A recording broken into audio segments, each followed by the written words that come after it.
স্বামীর পায়ের নিচে কি স্ত্রীর বেহেশত? না ভাই, বেহেশত স্বামীর পায়ের নিচে থেকে আসবে। স্বামীর পায়ের নিচে স্ত্রীর বেহেশত না। তবে হ্যাঁ, স্ত্রী তার স্বামীর যৌক্তিক এবং কোরআন হাদিস অনুমোদিত নির্দেশগুলো মেনে চলবে, এটা তার কর্তব্য। এটা তার এই কর্তব্য আজ আমাদের মা বোনরা ভুলে গেছেন। অন্যদের কথা তো বটেই, নামাজি কালামী মহিলারাও ভুলে গেছে। তাদের কাছে আজকাল স্বামীর আনুগত্য বা স্বামীর যৌক্তিক এবং ভালো নির্দেশগুলো মানার গুরুত্ব হারিয়ে গেছে। অথচ এটা ইসলামে আবশ্যক করা হয়েছে। আল্লাহ রাব্বুল আলামিন একজনকে দায়িত্বশীল করেছেন, আরেকজনের প্রতি দয়া পরবশ যেন থাকে, দায়িত্বশীল থাকে, সে নির্দেশও দিয়েছে। এটাকে অমান্য করার ভিতরে কোনো কল্যাণ থাকতে পারে না। সমাজ বিভিন্নটাকে অ্যাপ্লাই করে দেখবে, কিন্তু ঘুরে ফিরে ওই জায়গায় আসবে, আর না হলে ধ্বংস হবে। বিধায় আপনার স্বামী তার স্ত্রী তার স্বামীকে মেনে চলবে। স্বামী তার স্ত্রীর সম্পর্কে আল্লাহ বলেছেন ওয়াশিরুহুন্না বিল মারুফ, সুন্দরভাবে তাদের সাথে বসবাস করো, উত্তম রূপে। ছেঁচড়ামি করা যাবে না, বেয়াদবি করা যাবে না, দুর্বল হক নষ্ট করা যাবে না। কিন্তু এর মানে এই না যে স্বামীর স্ত্রীর জান্নাত স্বামীর ঠ্যাঙের নিচে, এই বেচারা না দিলে হবে না, এরকম কোনো কথা। রাতে স্বপ্নদোষ হলো কিন্তু সে জানে নাই যে তার স্বপ্নদোষ হয়েছে। সে ফজরের নামাজ পড়ে জানতে পারলো যে স্বপ্নদোষ হয়েছে। তার এই মুহূর্তে তার নামাজের কোনো সমস্যা হবে কিনা? ওই নামাজ আবার পড়তে হবে, ওই নামাজ আবার পড়ে নিতে হবে। যদি আপনি পরবর্তীতে দেখলেন যে ফরজ হয়েছে কিন্তু আপনার গোসলটা মিস হয়ে গেছে, গোসল করা হয় নাই ভুলে, তাহলে যখন টের পাইছেন তখন কি করবেন? সে নামাজ আবার পড়তে হবে। আমরা জানি আত্মহত্যা করা মহাপাপ, কিন্তু আমাদের দেশে কোনো নারী যখন ধর্ষিতা হয় তখন সে সমাজের বিভিন্ন কটূক্তির কারণে আত্মহত্যা করতে বাধ্য হয়। এক্ষেত্রে করণীয় কি? এক নম্বর কথা হলো কোনো নারী ধর্ষিতা হলে, পাশবিক নির্যাতনের শিকার হলে, তাকে যারা কটূক্তি করে, এই পাপিষ্ঠগুলো হলো এই আত্মহত্যার পাপের সবচেয়ে বড় ভাগীদার এবং মূল হোতা আসামি।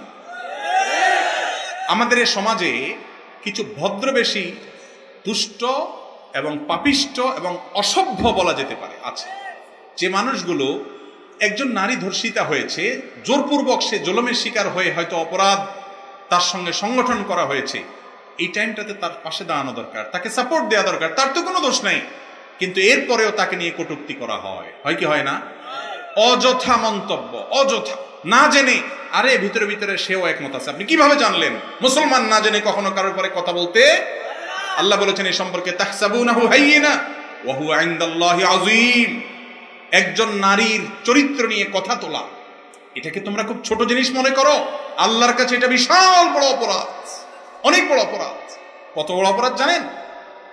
ওয়াল্লাযীনা ইয়ারমুনাল মুহসানাত, একজন নারী তার আসলে দোষ নাই, আপনি বললেন না একাতি কি আর তালি বাজে, সেও হয়তো রাজি ছিল, আপনি অযথাই বললেন। প্রমাণ থাকলে তো ভিন্ন কথা, প্রমাণ ছাড়া আপনি মন্তব্য করলেন, ওই বেচারীকে আঘাত দিলেন, জুলুমের শিকার হলো, আবার আপনি তাকে অপবাদ দিলেন। কষ্ট সহ্য না করতে পেরে সে অনেক সময় আত্মহত্যার পথে চলে যায়, সেটাও তার ভুল কাজ। এই যে আপনি একজন নারীকে মিথ্যা অপবাদ দিলেন, ইসলাম কি বলে জানেন? ফাদরিবুহুম 80 জালদাহ, এই পাপিষ্ঠকে ধরে এনে ইসলামী আদালত তার বিচার করে 80 বেত্রাঘাতের নির্দেশ করবে, এবং ওয়ালা তাকবালু লাহুম শাহাদাতান আবাদা, কখনো তার সাক্ষ্য আর গ্রহণ করা হবে না। এটা চিরকালে, তওবা করে যদি সে ফেরেশতা হয়ে যায়, ইসলামী আদালত তার সাক্ষ্য গ্রহণ করা হবে না। কোন পূর্ত পবিত্রা নারীর চরিত্রে যদি কেউ কি দেয় কালিমা, নারীর ইজ্জতের ব্যাপারে এত সাবধান থাকতে বলেছে মন্তব্য করার আগে। একই কথা অবশ্য পুরুষের জন্য প্রযোজ্য, কোন পুরুষের ব্যাপারেও না জেনে মন্তব্য করা যাবে না। আজকাল দেখা যায় ফেসবুকের যুগ ভাই, কিছু একটা হইলেই হইলো, আরে এমনি এমনি কি হয়েছে, কত মন্তব্য আমরা করছি। ওপেন মন্তব্য করার সুযোগ পেয়ে ফেসবুকে, ইউটিউবে আপনি যা তা লিখে দিচ্ছেন, এর প্রত্যেকটি হয় আপনার মিজানে নেক আমলের পাল্লা উঠবে, আর নয় বদামলের পাল্লা উঠবে। জবাবদিহির বাইরে চলার কোনো সুযোগ, মুখে লাগাম টানতে। কোন মেয়ে ধর্ষিতা হলে তার প্রতি অনুকম্পা দেখাতে হবে, তাকে স্বাভাবিক করার চেষ্টা করতে হবে। তিনি যদি দোষী প্রমাণিত হয়, তার অভিভাবক তাকে শাসন করবেন, যারা দায়িত্বশীল তারা শাসন করবেন। আপনি বাহির থেকে কটু কথা বলে তাকে কোণঠাসা করে যদি আত্মহত্যার দিকে চলে যেতে বাধ্য করেন, একটা মানুষের আত্মহত্যার এই কবিরা গুনার দায় আপনার একটা ছোট্ট কমেন্টও হতে পারে, আপনার একটা মন্তব্য হতে পারে। এগুলো করা যাবে? আল্লাহ আমাদেরকে বোঝার তৌফিক দান করুন। নারীদেরকে আমরা বিভিন্নভাবে কষ্ট দেই, তাদের নামে কোনো কথা, মানে কোনো একটা ইশারা পাইলেই হলো তাদের নামে আমরা অপবাদ রটিয়ে দেই। আল্লাহ তাআলা আমাদেরকে হেদায়েত দান করুন। এরপরের প্রশ্ন হলো, আমি একটি সরকারি প্রতিষ্ঠানে কর্মরত আছি, আমার কার্যক্রম হচ্ছে অন্য একটি ধর্মীয় অনুসারী ব্যক্তিদের বিভিন্ন ধর্মীয় শিক্ষা ও ধর্মীয় কার্যক্রম পরিচালনার ব্যাপারে তদারকি করা, এই কাজের কারণে সরকার থেকে প্রাপ্ত বেতন আমার জন্য হালাল হবে কিনা। আপনি তদারকি করছেন কেউ ভুল কিছু করছে কিনা, অন্যায় কিছু করছে কিনা, ধর্মীয় কাজের নাম দিয়ে অধর্মীয় কিছু করছে কিনা, আপনি সেই সঠিক তথ্য পৌঁছে দেওয়া আপনার দায়িত্ব যদি হয়, তাতে আপনার দোষের কিছু নাই, আপনি তথ্য পৌঁছে দিতেই পারেন। কিন্তু তথ্য পৌঁছে দেওয়ার নাম করে যদি আপনি নিরীহ মানুষকে ফাঁসিয়ে দেন, একজন নির্দোষ মানুষকে দোষী বানিয়ে দেন এবং কারোর দ্বারা প্ররোচিত হন বা উপরের নির্দেশে কোনো অন্যায় কাজ করেন, তাহলে সেই অন্যায় কাজ যত উপরই হোক, আল্লাহর উপরে কেউ নেই, সে অন্যায় কাজ করা জায়েজ হবে। যদি আপনি যৌক্তিক কাজ যেটা করেন সেটা আপনি সঠিক তথ্য দিয়েছেন, কোনো ভুল কিছু বলেন নেই, তাতে আপনার কোনো গুনাহ হবে না, বেতন তো অবশ্যই কি হবে, হালাল হবে। এরপরে প্রশ্ন হলো, এমন কোনো দোয়া বা আমল আছে কিনা যা করলে আমার পূর্ববর্তী সকল গুনাহ মাফ তো হবেই, আবার আমার আমল নামা থেকে তা মুছেও যাবে? কেননা আমাদের আমল নামা থেকে কোনো কিছুই তো বাদ যায় না।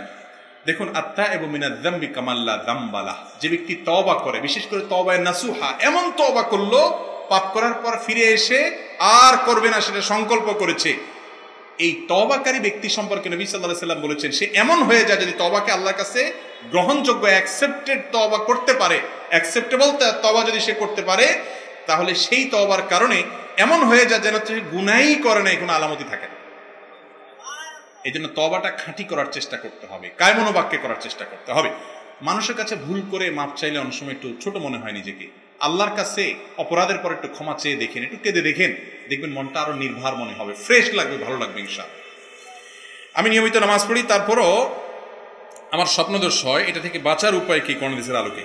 এটা থেকে বাঁচার জন্য কোনো ভালো একজন চিকিৎসকের শরণাপন্ন হবেন, চর্ম যৌন বা এই জাতীয় যে সমস্ত ডাক্তার আছেন বা মেডিসিন কোনো ডাক্তারের সাথে দেখা করতে পারেন। কারণ আমি যতটুকু জানি এগুলো বেশিরভাগ ক্ষেত্রে শারীরিক দুর্বলতার কারণে অনেক বেশি যাদের হয়, সেই কারণে হয়ে থাকে। এর বাইরে যারা ঝাড়ফুঁক করেন তারা কোনো আমল দিয়ে থাকেন, সেগুলোও করতে পারেন। ব্যাংকে অথবা পোস্ট অফিসে টাকা রেখে মাসিক মুনাফা উত্তোলন, এটা কোরআন সুন্নাহ অনুযায়ী সঠিক কিনা? কোথায় টাকা রেখেছেন সেটা বিষয় না, কোন পারপাস আপনি মুনাফাটা পাচ্ছেন সেটা হলো বিষয়। আপনি পোস্ট অফিসে রাখেন, ব্যাংকে রাখেন, দোকানে রাখেন, ব্যক্তির কাছে রাখেন, এমনকি কোনো হুজুরের কাছে রাখেন, কোথায় রাখছেন এটা দেখার বিষয় না। বিষয় হলো আপনি টাকা রেখেছেন, মাসিক সুনির্দিষ্ট হারে মুনাফা খাচ্ছেন, কোনো ব্যবসায়িক ভিত্তিতে না যে আমার এই টাকা আপনি ব্যবসা করেন, লাভ হলে এত পার্সেন্ট দিয়ে, না হলে এত, এরকম কোনো কথাবার্তা নাই। আপনার কাছে টাকা আছে, মূলটা ঠিক থাকবে, পাশাপাশি এত এত দিয়ে যাবেন। কুল্লু কারদিন জাররা নাফআন ফাহুয়া রিবান, যেই টাকা ইনভেস্টমেন্টের বিনিময়ে মুখস্থ লাভ নিতে থাকেন কোনো ব্যবসায়িক ভিত্তি ছাড়া, এটা সুদ, সেটা যেই দেখ সেটা গ্রহণ করা জায়েজ হবে। অতএব প্রচলিত যেগুলো কথা বললেন একই বিধানভুক্ত, জায়েজ হবে না। কোনো ছেলে যদি কোনো মেয়ের প্রতি আসক্ত হয়,